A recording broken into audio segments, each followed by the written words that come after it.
man la Matar Diop jaraaf Kër Massar ñu ngi leen di gërëm d'abord yéen presse bi ndax lii suñ ko mënee def ba nu koy dégg tey seen présence moo ko waral. ñi nga ànd ak chef de village yi ànd ak délégué de quartier yi ànd ak jigéen ñi pour ñëw taxaw fii ci suufu pont bi di gërëm nag ki nga xamante ne si moo waral lii am muy président de la république ndax lii ku la ko defal war nga koo sant gërëm ko.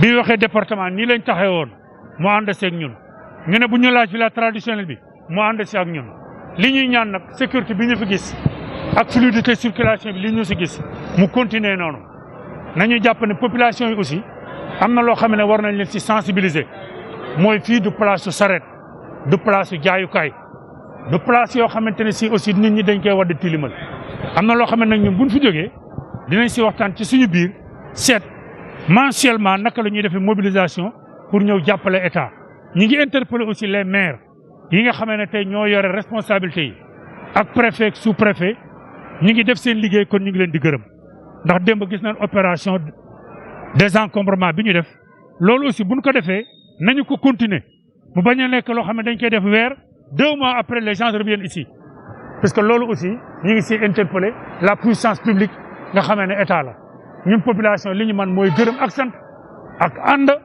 ak si lii nga xamee ne état defal nañu en attendant. waaw xam nga commerçant yi oto yi arrangé wu leen ñoom piétons yi ñoo leen arrangé parce que ñun ñi di wax ak yow sacrifice lañ def man ak sama frère bi cantine yi ngeen di gis ni ñun ñoo ko moomoon mais bi état ñëwee ne dañ fiy def pont ñun dañoo def suñu sacrifice ne léegi nañ ko jël commerçant yi nga xamee ne yor nañ seen magasin nit ñi di dox ñoo leen amal njariñ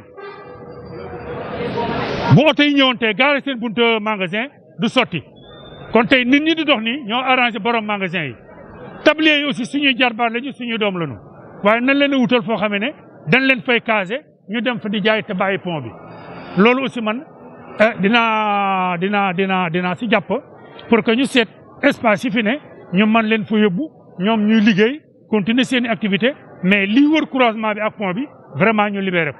canalisation bi moom man am naa ci renseignement donc jël nañ ko en compte ba dinañ leen defal tuyau yoo xam ne ci projet 2 bi du ñu am problème mu inondation puisque réunion yi aussi man dama koy fekkee loolu aussi ñun bu ñuy taxaw dañuy waxal population yëpp sans distinction ni politique ni rien du tout donc bu may wax tey en tant que jaraaf damay wax ci turu population bi lii daal tey li ñu fi ëndal mooy sant ak ngërëm yeneen doléance yi nag dinañ ko àggali ñi nga xamante ne si ñoom ñoo yore décision yi ñuy appuyer maire yi nag ci lii nga xamee ne initié nañu ko. Nous venons faire la déclaration parce qu'en fait, c'est pour des remerciements à l'endroit du chef de l'État. Nous savions que Kër Massar, avant l'arrivée de ce pont, vraiment nous avons eu des difficultés de circulation. Le pont est venu à son heure. C'est juste pour dire un grand merci au chef de l'État qui nous a gratifié de ce magnifique bijou, dont l'entretien également incombe aux villageois.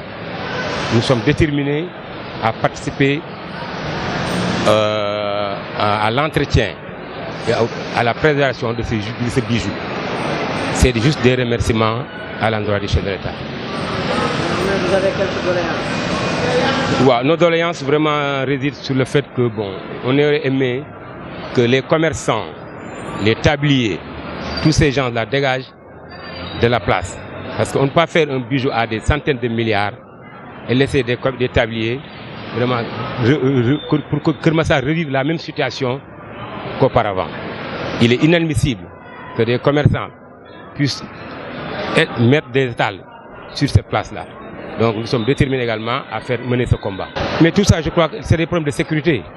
Je crois que les maires ont à leur disposition qui peuvent requérir la gendarmerie ou la police pour les aider. Parce que nous, du villageois, vraiment, ce truc-là, ce bijou, vraiment, nous incombe.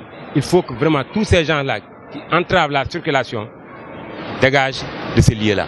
Nous avons ici à côté de nous un adjoint du chef de garage, notre grand frère. Je crois qu'on en a parlé tout à l'heure.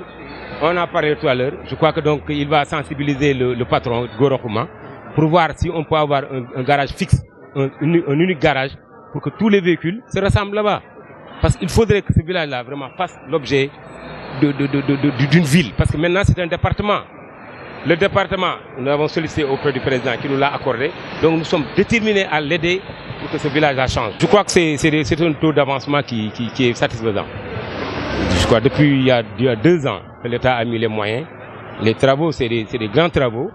Moi, j'ai fait l'année dernière une interview avec une dame qui est au soleil. Nous avons visité les bassins d'irrigation. Donc je crois que le travail avance. Bon, ça ne peut pas se faire en 1 an ou 2 ans.